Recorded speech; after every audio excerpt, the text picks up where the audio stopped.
Hi hello guys, welcome back to Aadya colourful.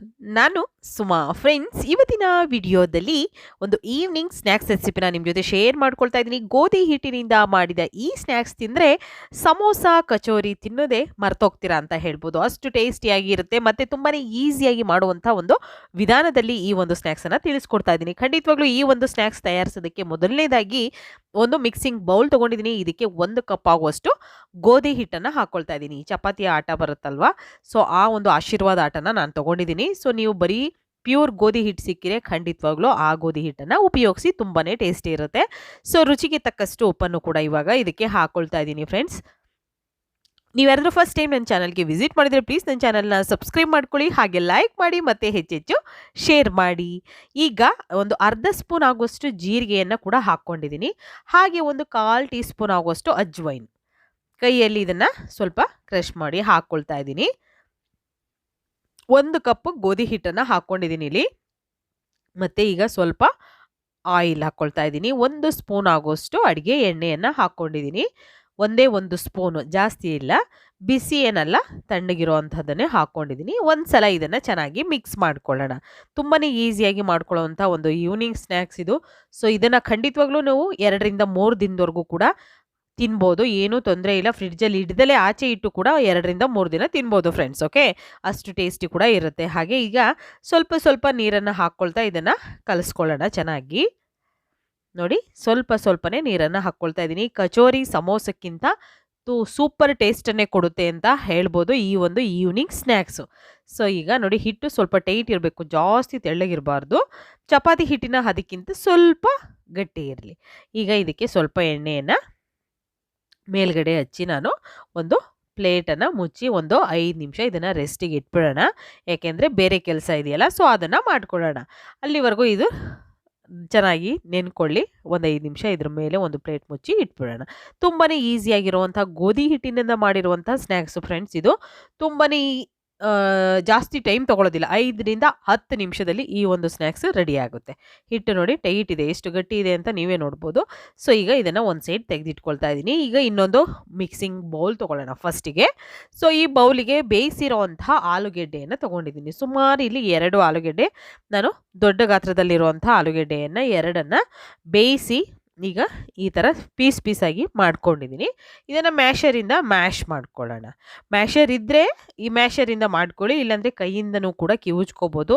ಅದೂ ಇಲ್ಲ ಅನ್ನೋದಾದರೆ ನೀವು ಕೊಬ್ಬರಿ ತುರಿಯೋದಿರುತ್ತಲ್ಲ, ಸೊ ಅದರಲ್ಲೂ ಕೂಡ ನೀವು ಮಾಡ್ಕೋಬೋದು, ತುರಿದು ಅದನ್ನು ಉಪಯೋಗಿಸ್ಬೋದು.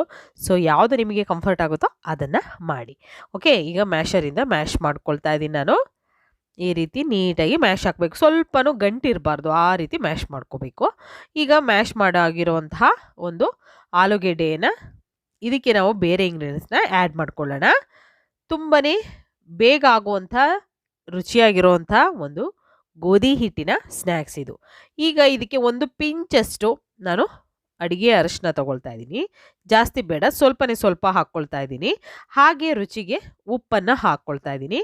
ಈಗ ಹಿಟ್ಟಿಗೂ ಕೂಡ ನಾವು ಉಪ್ಪನ್ನು ಸೇರಿಸ್ಕೊಂಡಿದ್ದೀವಿ. ಸೊ ಇದಕ್ಕೂ ಕೂಡ ಉಪ್ಪು ನೋಡಿಕೊಂಡು ಉಪಯೋಗಿಸಿ. ಕೆಲವರು ಆಲೂಗೆಡ್ಡೆ ಬೇಯಿಸ್ಬೇಕಾದ್ರೇ ಉಪ್ಪು ಹಾಕ್ಕೊಂಡಿರ್ತೀರ, ಸೊ ನೋಡಿಕೊಂಡು ಉಪ್ಪನ್ನು ಸೇರಿಸ್ಕೊಳ್ಳಿ. ನಂತರ ಅಚ್ಕಾರದ ಪುಡಿ, ಕಾಶ್ಮೀರ್ ರೆಡ್ ಚಿಲ್ಲಿ ಪೌಡರ್ನ ಹಾಕ್ಕೊಳ್ತಾ ಇದ್ದೀನಿ ನಾನು. 1 ಸ್ಪೂನ್ ಆಗುವಷ್ಟು ನಿಮ್ಮ ಖಾರಕ್ಕೆ ಅನುಗುಣವಾಗಿ ನೀವು ಉಪಯೋಗಿಸಿ. ಹಾಗೆ ಒಂದು 1/4 ಟೀ ಸ್ಪೂನ್ ಆಗುವಷ್ಟು ನಾನು ಇಲ್ಲಿ ಧನಿಯಾ ಪೌಡರ್ನ ತೊಗೊಳ್ತಾ ಇದ್ದೀನಿ. ಈಗ 1 ಸ್ಪೂನ್ ಖಾರದ ಪುಡಿ, ಹಾಗೆ ಒಂದು 1/4 ಟೀ ಸ್ಪೂನ್ ಆಗುವಷ್ಟು ಧನಿಯಾ ಪೌಡರ್, ಇಷ್ಟನ್ನು ಹಾಕ್ಕೊಂಡಿದ್ದೀನಿ. ನಂತರ ನಾವು ಜೀರಿಗೆ ಪುಡಿಯನ್ನು ಹಾಕ್ಕೊಳ್ಳೋಣ.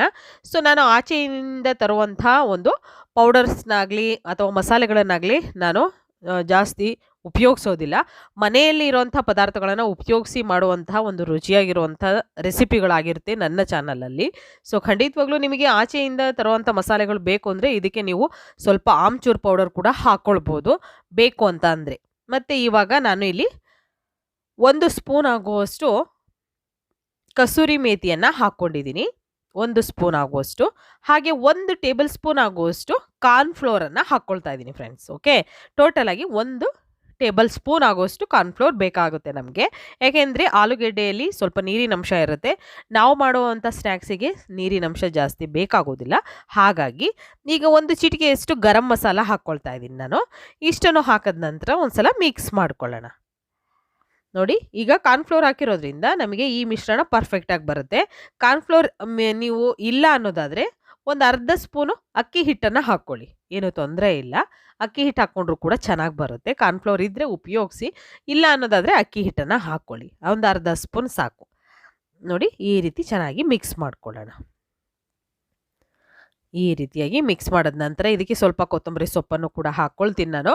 ಬೇಕು ಅಂದರೆ ಉಪಯೋಗಿಸಿ, ಇಲ್ಲ ಅಂತಂದರೆ ಸ್ಕಿಪ್ ಮಾಡ್ಬೋದು. ಸ್ವಲ್ಪ ಕೊತ್ತಂಬರಿ ಸೊಪ್ಪನ್ನು ಹಾಕ್ಕೊಂಡಿದ್ದೀನಿ. ಈ ರೀತಿ ಮಿಕ್ಸ್ ಮಾಡ್ಕೊಳ್ಳೋಣ. ಸೊ ಖಂಡಿತವಾಗ್ಲೂ ತುಂಬಾ ಡಿಫ್ರೆಂಟಾಗಿರುತ್ತೆ ಈ ಒಂದು ಸ್ನ್ಯಾಕ್ಸು. ಟೇಸ್ಟು ಕೂಡ ಅಷ್ಟೇ ಸಖತ್ತಿರುತ್ತೆ.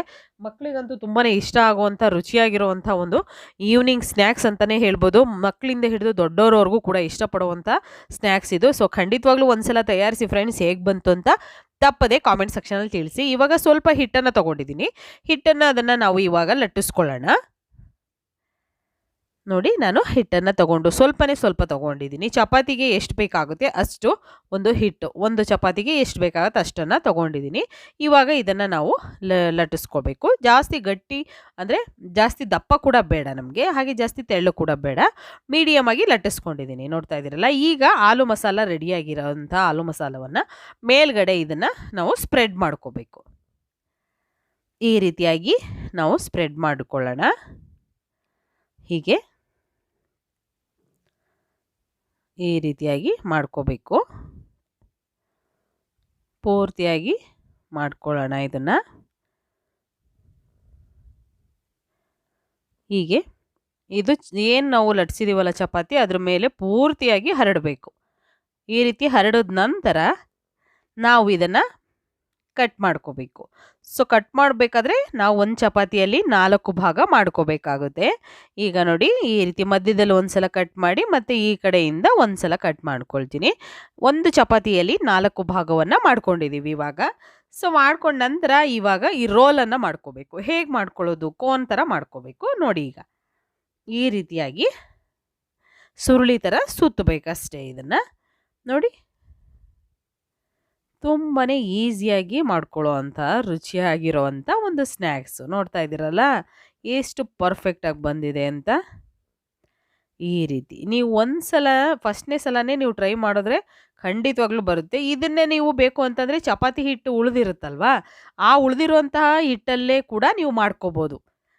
ಚಪಾತಿ ಹಿಟ್ಟು ಜಾಸ್ತಿ ಇದ್ದಾಗ ಉಳಿದಿರುತ್ತೆ, ಆಗ ನೀವು ಒಂದು ಆಲೂ ಮಸಾಲವನ್ನು ಈ ರೀತಿ ರೆಡಿ ಮಾಡಿಕೊಂಡು ನಂತರ ಈ ರೀತಿ ನೀವು ಅದನ್ನು ಮೇಲೆ ಹರಡಿ ಈ ಥರ ಕಟ್ ಮಾಡಿಕೊಂಡ್ರೆ ನಿಮಗೆ ರುಚಿಯಾಗಿರುವಂಥ ಸ್ನ್ಯಾಕ್ಸು ಕೂಡ ರೆಡಿ ಆಗುತ್ತೆ. ಈ ರೀತಿ ಫಸ್ಟು ನಾನು ಎಲ್ಲದನ್ನು ಕೂಡ ರೆಡಿ ಮಾಡ್ಕೊಳ್ತೀನಿ. ಮೊದಲನೇದಾಗಿ ನೋಡಿ ರೆಡಿ ಮಾಡ್ಕೊಂಡ ನಂತರ ಈಗ ಎಣ್ಣೆ ಕಾಯೋದಕ್ಕೆ ಆಲ್ರೆಡಿ ಇಟ್ಟಿದ್ದೀನಿ. ಮೀಡಿಯಮ್ ಆಗಿ ಎಣ್ಣೆ ಕಾಯಲಿ, ಪೂರ್ತಿ ತಣ್ಣಗೂ ಇರಬಾರ್ದು, ಹಾಗೆ ತುಂಬ ಬಿಸಿನೂ ಇರಬಾರ್ದು. ಮೀಡಿಯಮ್ ಆಗಿದ್ದಾಗ ನಾವಿವಾಗ ಈ ಸ್ನ್ಯಾಕ್ಸ್ಗಳನ್ನು ಎಣ್ಣೆಯಲ್ಲಿ ಹಾಕ್ಕೊಳ್ಳೋಣ. ನೋಡಿ ಇವಾಗ ನಾನು ಹಾಕ್ಕೊಳ್ತಾ ಇದ್ದೀನಿ. 1 ಬೈ 1 ಹಾಕ್ಕೊಳ್ಳೋಣ. ತುಂಬಾ ಈಸಿ ಇರುತ್ತೆ ಫ್ರೆಂಡ್ಸ್. ಖಂಡಿತವಾಗ್ಲೂ ತುಂಬ ಟೇಸ್ಟು ಕೂಡ ಇರುತ್ತೆ. ಸಮೋಸಾಗಿಂತ ಟೇಸ್ಟ್ ಇರುತ್ತೆ ಇದು. ಸಮೋಸ ಕಚೋರಿ ಮಾಡೋದು ತುಂಬಾ ಸ್ವಲ್ಪ ಪ್ರೊಸೀಜರ್ ಇರುತ್ತೆ. ಆದರೆ ಇದು ತುಂಬ ಬೇಗ ಆಗುವಂಥ, ರುಚಿಯಾಗಿರುವಂಥ, ಈಸಿಯಾಗಿರುವಂಥ ಗೋಧಿ ಹಿಟ್ಟಿನಿಂದ ಮಾಡಿದ ಈ ಸ್ನ್ಯಾಕ್ಸ್ ತಿಂದರೆ ಸಮೋಸ ಕಚೋರಿ ತಿನ್ನೋದೇ ಮರ್ತೋಗ್ತೀರ, ಅಷ್ಟು ಟೇಸ್ಟಿಯಾಗಿರುತ್ತೆ. ಈಗ 1 ಸೆಕೆಂಡ್ ಆದ ನಂತರ ಟರ್ನ್ ಮಾಡ್ತಾ ಇದ್ದೀನಿ. ನೋಡ್ಬೋದು ನೀವು. ಟರ್ನ್ ಮಾಡಿ 2 ಸೈಡ್ ಕೂಡ ಗೋಲ್ಡನ್ ಕಲರ್ ಬರೋ ಹಾಗೆ ನಾವು ಫ್ರೈ ಮಾಡ್ಕೋಬೇಕು ಇದನ್ನು. ಈಗ ನೋಡ್ತಾ ಇದ್ದೀರಲ್ಲ ಈ ರೀತಿ ಆಗಿದೆ. ಈಗ ಕಲರ್ ಕೂಡ ಚೇಂಜ್ ಆಗಿದೆ ಅಲ್ಲ, ಇಷ್ಟ ಆದರೆ ಸಾಕು. ಜಾಸ್ತಿ ಡಾರ್ಕ್ ಬ್ರೌನ್ ಆಗೋವರೆಗೂ ಬಿಟ್ಕೊಳ್ಳೋದು ಬೇಡ, ನಮಗೆ ಅಷ್ಟು ಚೆನ್ನಾಗೂ ಕಾಣೋದಿಲ್ಲ. ಮತ್ತು ತುಂಬಾ ಕಲರ್ ಜಾಸ್ತಿ ಸೀದು ಹೋಗೋದಂಗೆ ಆಗ್ಬಿಟ್ರೆ ತಿನ್ನೋಕ್ಕೂ ಅದು ಅಷ್ಟು ಟೇಸ್ಟ್ ಬರೋಲ್ಲ. ಹಾಗಾಗಿ ಈಗ ಆಗಿದೆ ಕರೆಕ್ಟಾಗಿ, ನೋಡ್ಬೋದು ನೀವು. ಈಗ ಇದನ್ನು ನಾವು ನಿಧಾನವಾಗಿ ತೆಗೆದಿಟ್ಕೊಳ್ಳೋಣ. ನೋಡಿ ಹೀಗೆ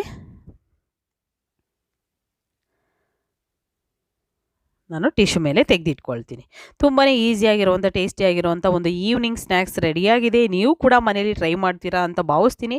ಹೇಗಿತ್ತು ಅಂತ ತಪ್ಪದೆ ಕಾಮೆಂಟ್ ಸೆಕ್ಷನಲ್ಲಿ ನನಗೆ ತಿಳಿಸ್ತೀರಾ ಅಂತಲೂ ಕೂಡ ಭಾವಿಸ್ತೀನಿ. ಇವತ್ತಿನ ವಿಡಿಯೋ ಸ್ವಲ್ಪನಾದರೂ ಇಷ್ಟ ಆಗಿದೆ ಚಾನಲ್ನ ಸಬ್ಸ್ಕ್ರೈಬ್ ಮಾಡ್ಕೊಳ್ಳಿ. ಇವತ್ತಿನ ವಿಡಿಯೋನ ಇಲ್ಲಿಗೆ ಮುಗಿಸ್ತಾ ಇದ್ದೀನಿ. ಮತ್ತೆ ಇನ್ನೊಂದು ಹೊಸ ವಿಡಿಯೋ ಜೊತೆ ಬರ್ತೀನಿ. ಅಲ್ಲಿವರೆಗೂ take care, bye, see you.